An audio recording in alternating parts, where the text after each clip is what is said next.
Bonjour à tous et bienvenue pour cette nouvelle vidéo aujourd'hui livresque pour vous parler d'un roman sorti, il me semble d'ailleurs c'est le dernier roman sorti de cet auteur. Enfin, en même temps il en sort beaucoup, il a eu beaucoup de nouveautés là récemment. Je veux bien sûr parler de Ariel Holz avec son roman Temps mort aux éditions Slalom. J'avais donc beaucoup aimé Ariel Holz avec ses sœurs Carmine, que je conseille fortement. C'est une magnifique trilogie bourrée d'humour. Il a un don pour l'écriture incroyable pour jouer avec les mots et créer des univers complètement déjantés. On pouvait également le retrouver dans Fingus Malister, un roman un peu plus jeunesse. Pareil, on avait sa patte très humoristique. On a pu également le voir sur L'âme vive aux éditions Naos, que j'avais également plutôt bien aimé. On était dans de la fantastique plutôt adulte, un univers très riche dont j'ai hâte d'avoir la suite et également j'aimerais bien qu'il l'écrive. Et donc j'aime beaucoup cet auteur, ce qu'il propose. Je trouve c'est auteur nouvelle génération. Voilà, tout ce qui sort c'est extrêmement toujours bien enlevé, c'est toujours très bien construit. Donc j'avais envie de voir ce que valait son roman Temps mort, de par la couverture qui est assez macabre et le résumé que je vais vous lire tout de suite. Sur les traces de son grand-oncle Théobald, Léo, 17 ans, s'égare dans les catacombes et bascule dans le périmonde, une réplique négative de Paris. Auréolé d'un soleil noir, ce lieu hors du temps est gouverné par des clans au pouvoir surnaturel. Léo n'a d'autre choix que de les affronter lors de la chasse sauvage, une épreuve de survie où tous les coups sont permis. Heureusement, l'énigmatique Alma est là pour l'aider, mais peut-il vraiment lui faire confiance? Voilà un petit peu le résumé que je trouve ne reflète pas forcément le roman, parce qu'en fait, quand on parle de chasse sauvage, avec un petit peu un côté survie, je me suis dit, tiens, est-ce qu'il a voulu faire un peu son Hunger Game? Et je trouve que non, parce que finalement, cette chasse sauvage prend vraiment peu de temps en fait dans le roman, donc je trouve pas du tout que c'est basé là-dessus. Donc effectivement, en fait, on suit le jeune Léo qui a donc perdu ses parents, qui est donc part vivre à Paris chez son oncle, c'est son grand-oncle, et qui vit dans une maison complètement reculée, tout est barricadé au niveau des fenêtres, donc il trouve ça très curieux, il vit dans le noir. C'est vraiment quelqu'un aussi qui est un peu coupé du monde, arriéré, il sait pas ce que c'est que le Wi-Fi. Donc vraiment c'est un retour en arrière pour un petit peu pour Léo. Et il va comprendre qu'en fait son grand-oncle cache un secret, il héberge une curieuse jeune fille, Alma. Et en fait il va la découvrir parce qu'à un moment donné il va dans sa chambre, il va regarder un miroir et il va voir la tête d'Alma en fait dans le miroir. Il va avoir extrêmement peur, il va reculer. Et quand il va re-regarder, le visage a disparu, donc il va déjà trouver ça curieux. Bon, il va dire qu'il a peut-être imaginé. Et après, il va se faire attaquer par des drôles de créatures. Et là, ça va l'entrer dans une folle aventure où effectivement, il va basculer après dans le périmonde, qui est un peu donc le monde à l'envers de Paris, avec un concept fort dans le périmonde, où en fait les enfants qui y sont des sortes sont immortels. Est-ce qu'on peut y voir une sorte de reconstruction des enfants perdus de Peter Pan? Pourquoi pas, je pense que c'est un petit peu l'idée. Et ils sont classés sur différentes classes, différentes familles, comme dit dans le résumé, un peu les vampires, les fantômes, etc. Enfin, les spectres. Et il va y avoir tout un jeu un petit peu politique qui va être un petit peu incorporé en fait dans ces différentes classes.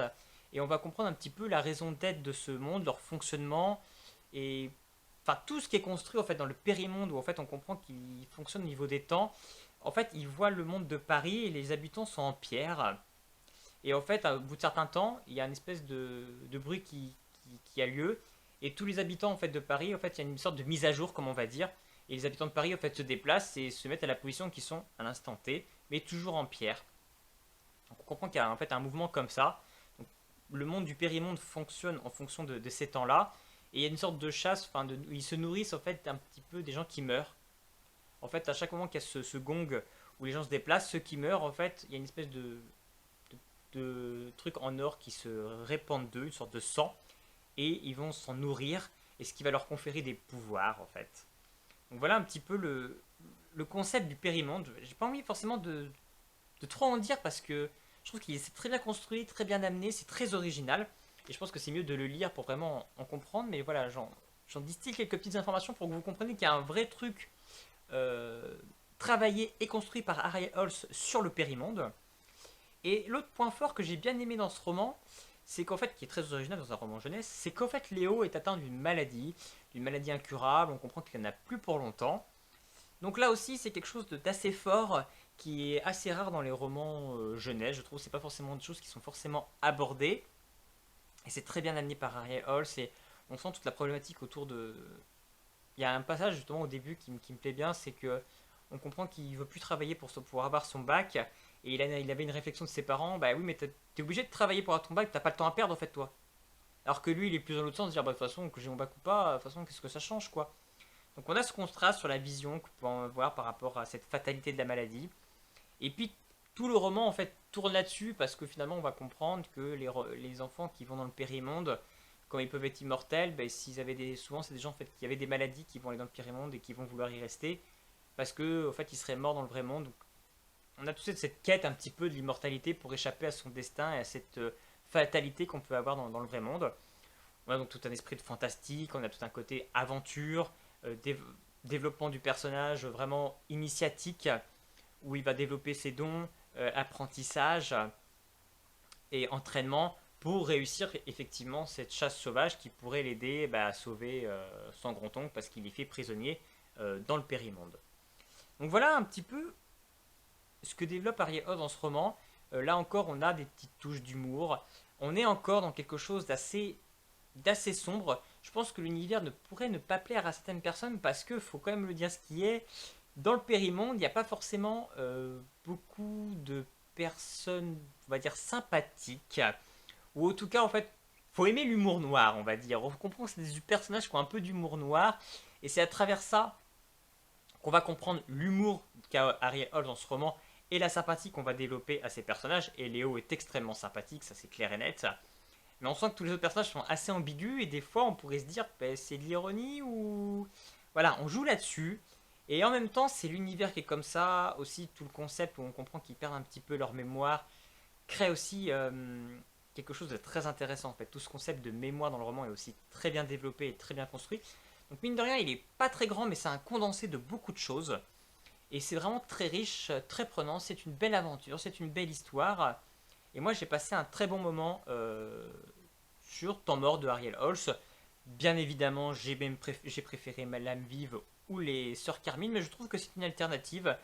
C'est un bon roman jeunesse qui, je trouve, change de ce qu'on peut lire à côté. Il va sur un autre chemin qu'on n'a pas forcément l'habitude et c'est très bien écrit encore une fois. C'est drôle, c'est très bien amené, tout est très bien expliqué. On a vraiment un univers extrêmement bien construit. Je pense qu'il y a moyen de faire une suite.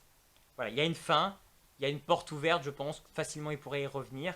Mais il y a une fin et même là-dessus, il a développé quelque chose de très adulte. Voilà, je vais pas.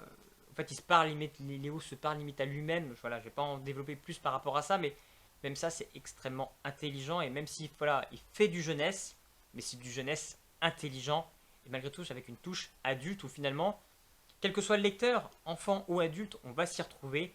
On aura des trucs qui vont plus nous toucher à nous-mêmes. Donc, c'est extrêmement bien fait. Donc, si vous aussi, vous avez lu Temps mort de Ariel Holz, n'hésitez pas à me laisser un petit commentaire pour me dire ce que vous en avez pensé. Si vous avez lu d'autres livres de Ariel Holz sortis récemment, je sais qu'il y en a eu d'autres que j'ai pas eu le temps de lire, n'hésitez pas à me dire aussi s'ils sont bien. Et puis en attendant, je vous dis, n'hésitez pas à vous abonner à ma chaîne et puis je vous dis à très bientôt.